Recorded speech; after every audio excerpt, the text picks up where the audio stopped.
Target destroy. Target destroy.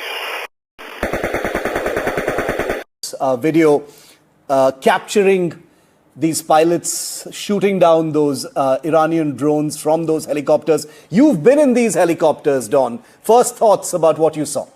To note about these and why it makes it so extraordinary is the Apache is not designed for the type of air-to-air combat that you're seeing right here. Yeah. And so that gun system, that 30 millimeter gun system, fires at a rate of about 625 rounds per minute.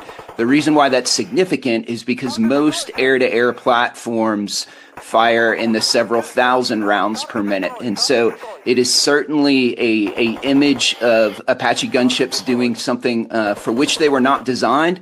How difficult would missions like this be? You know, literally sort of prowling behind a slow-moving drone and shooting it down with that cannon. How complicated are these missions? And so what makes this very interesting, like you said, is that the Apache gunship system is designed to hit targets on the ground, relatively slow-moving targets. So if you think of armored vehicles that are going maybe 20 miles an hour, and so to take that and to hunt something that's going 140 miles an hour takes some creativity, as you might say. Now, what makes it a little easier is you notice from these videos, the Apache is actually flying. It's not hovering. And so that's akin to the difference to imagine that you're standing on the side of the road and somebody goes by in a pickup truck and you try and throw a tennis ball and get it inside the window of that pickup truck versus if you're driving alongside the pickup truck, it's much easier to throw that ball in the window. And so by having the Apaches come behind these drones or fly alongside of them,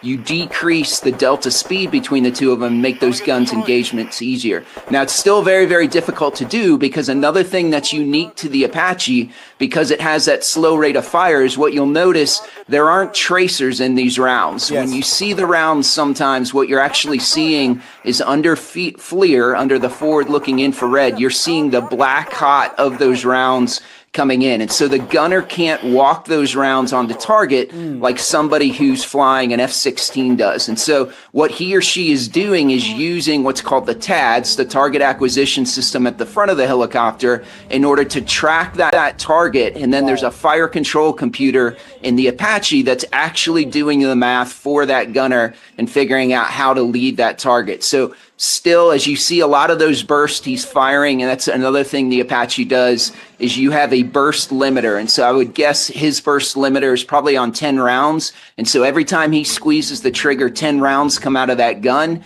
and you can see those rounds impacting, and then he has to adjust his line of sight where he's aiming after those initial rounds hit or miss. So very, very complex, very, very difficult to do in an air-to-air scenario like this. Incredible description of a complicated maneuver.